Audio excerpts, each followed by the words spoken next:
વિદ્યાર્થી મિત્રો,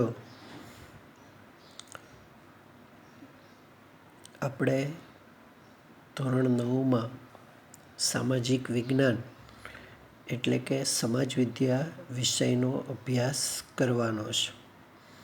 8મા ધોરણની અંદર તમે સમાજ વિદ્યા ભણીને આવ્યા છો, એના કરતાં 9મા ધોરણની અંદર સમાજ વિદ્યા વિષય થોડુંક હાઈ આવશે. બરાબર છે? કેમ કે જેમ જેમ આપણે 8મા ધોરણ સુધી પ્રાઇમરી હતું, હવે તમે 9મા ધોરણથી માધ્યમિકની અંદર આવો એટલે એનું લેવલ થોડુંક ઉપર આવે.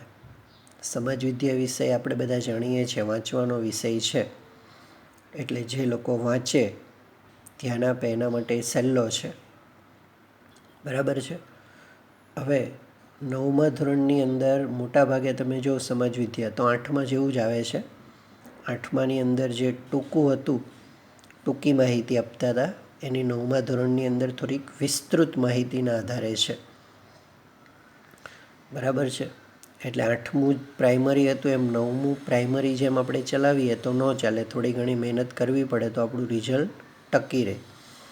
હવે ધોરણ 9માં આપણે સમાજ વિદ્યા એટલે સામાજિક વિજ્ઞાન, તમે દરેક બાળકો જો પાઠ્યપુસ્તક જોશો એટલે તમને ખબર પડશે. એમાં તમારા 3 ભાગ આપેલા છે: ઇતિહાસ, નાગરિક શાસ્ત્ર અને ભૂગોળ. એનાથી તો તમે પરિચિત હોવ જ.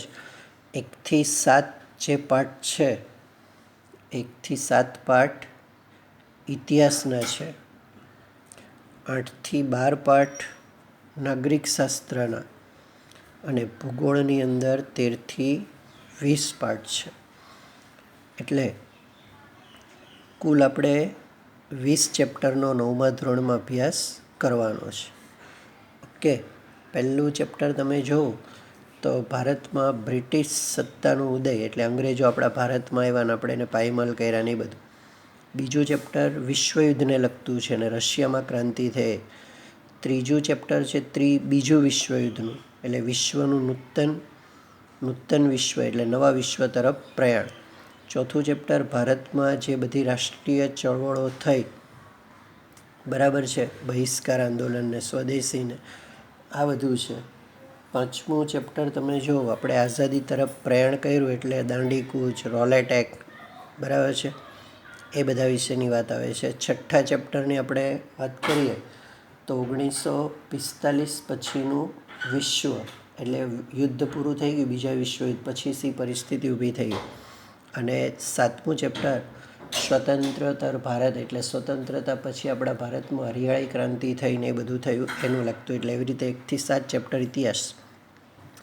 નાગરિક શાસ્ત્રની અંદર 8 થી 12 ચેપ્ટર છે. 8મું ચેપ્ટર બંધારણ, જે તમારે 8મામાં પણ હતું. 9મું ચેપ્ટર મૂળભૂત હકો, ફરજો, રાજ્યનીતિના માર્ગદર્શક સિદ્ધાંત. 10મું ચેપ્ટર સરકારના અંગો, બરાબર છે, સરકારના અંગો, કારોબારી, ધારાસભા, ન્યાયતંત્ર, એને લગતું. 11મું ચેપ્ટર છે ભારતીય ન્યાયતંત્રને લગતું, અને 12મું ચેપ્ટર છે ભારતીય લોકશાહી. એટલે આવી રીતે નાગરિક શાસ્ત્ર છે. ભૂગોળમાં 13 થી 20 ચેપ્ટર. 13મું ચેપ્ટર તમે જો તો ભારતનું સ્થાન, કદ, ભૂસ્તરીય રચના અને ભૂપૃષ્ઠ 1, એમાં આપણા ભારતનું સ્થાન, કદ વિશે સમજાવવાનું રહેશે. 14મા ચેપ્ટરમાં ભારતનું સ્થાન, ભૂસ્તરીય રચના, ભૂપૃષ્ઠ 2, એમાં હિમાલય પર્વત, ઉત્તરનું મેદાન, લક્ષદ્વીપ, અંદમાન નિકોબાર દ્વીપ સમૂહ, પૂર્વ પશ્ચિમનું મેદાન, જમીનના પ્રકાર ને એવું બધું છે. 15મું ચેપ્ટર છે જળ પરિવાહ, એટલે બધા ગંગા નદીતંત્ર, સિંધુ જળ પરિવાહ, બ્રહ્મપુત્રા, બધી નદીઓને લગતું આખું ચેપ્ટર છે. 16મું ચેપ્ટર આબોહવાનું, એટલે શિયાળો, ઉનાળો, ચોમાસું, એને લગતું છે. 17મું ચેપ્ટર તમે જો તો કુદરતી વનસ્પતિ, એટલે જંગલને લગતું. 18મું ચેપ્ટર પ્રાણીઓ, વન્યજીવોનું. 19મું ચેપ્ટર લોકજીવનનું છે. અને 20મું ચેપ્ટર છે આપત્તિ. હમણાં તમે જો વારંવાર ભૂકંપના આંચકા, હમણાં જે આ કોરોના રોગચાળો ચાલે છે એ આપત્તિ, આ બધી કુદરતી માનવ સર્જિત આપત્તિ વિશે આપણે અભ્યાસ કરવાનો છે 20 ચેપ્ટર સુધી. ઓકે, એટલે ચેપ્ટરમાં કે પ્રમાણે ભણવાનું એ બધી માહિતી હું બોલ્યો. હવે આપણા વિષયનું માળખું, તો આપણા વિષયના માળખાની આપણે વાત કરીએ તો માળખું તમે જો તો 50 માર્ક્સનું પેપર પહેલી અને બીજી પરીક્ષા માટે છે. હવે વિભાગ એની અંદર 1 માર્ક્સના 10 પ્રશ્નો પૂછાય છે. તો 1 માર્ક્સના 10 પ્રશ્ન પૂછાય છે, એમાં ખાલી જગ્યા આવશે. પહેલાં 2 ખાલી જગ્યા, એનો ક્રમ છે પહેલો બીજો. ખરા ને ખોટા આવશે પછી, એના પણ 2 માર્ક્સ, ત્રીજો ને ચોથો ક્રમ પ્રશ્ન નંબર. એટલે પછી 1-2 શબ્દોમાં જવાબ આપવાના, એ પણ 2 માર્ક્સના. પાંચમો છઠ્ઠો પ્રશ્ન જોડકા 2 પૂછાશે, 7 ને 8, અને પારિભાષિક શબ્દો 9-10. એટલે આવી રીતે 10 માર્ક્સનું પહેલા વિભાગમાં બધું ટૂંકું પૂછાશે તમને. ખાલી જગ્યા, ખરા ખોટા, એક વાક્યમાં જવાબ, પારિભાષિક શબ્દો અને જોડકા. વિભાગ બી, તો વિભાગ બીની અંદર તમને 2 માર્ક્સના પ્રશ્ન પૂછાશે, બરાબર છે. એવા 11થી લઈને 18 એટલે 16 માર્ક્સ એના છે. વિભાગ સીમાં તમને 3 માર્ક્સના પ્રશ્ન પૂછાશે, એવા 4 છે, એટલે એના 12 માર્ક્સ. અને વિભાગ ડીની અંદર તમને 4 માર્ક્સના પ્રશ્ન પૂછાશે, 3, એના પણ 12 માર્ક્સ. એટલે આવી રીતે તમારું માળખું છે, બરાબર છે. અને તમારે પ્રથમ પરીક્ષાની અંદર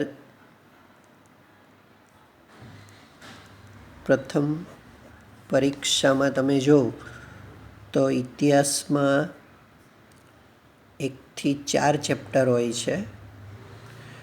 પછી નાગરિક શાસ્ત્રની અંદર 8, 9, 10 હોય છે. અને ભૂગોળની અંદર તમારે 13, 14 અને 15. હવે અત્યારે સમય એવો છે એટલે આપણે કંઈ ચોક્કસ કહી ન શકીએ, બરાબર છે. કેમ કે આ જે સિલેબસ છે કદાચ ઓછો પણ થઈ શકે, બરાબર છે. પણ આ રીતે આવી શકે. ઓકે, એટલે અત્યારે મેં તમને કયા ચેપ્ટર અને કેવું આપણું માળખું છે. પહેલી બીજી પરીક્ષા તમે જો 50 માર્ક્સની હોય, અને વાર્ષિક પરીક્ષા આપણે જોઈએ તો એમાં 80 માર્ક્સનું પેપર આવે, બરાબર છે. અત્યારે આપણે ખાલી પહેલી બીજી પરીક્ષાની ચર્ચા કરીએ છીએ, અને એમાં પણ માળખું તો આ પ્રમાણે જ રહેશે. 80 માર્ક્સની પરીક્ષા હોય કે 50 માર્ક્સની હોય, માળખું આ પ્રમાણે જ રહેશે. ઓકે, ચાલો.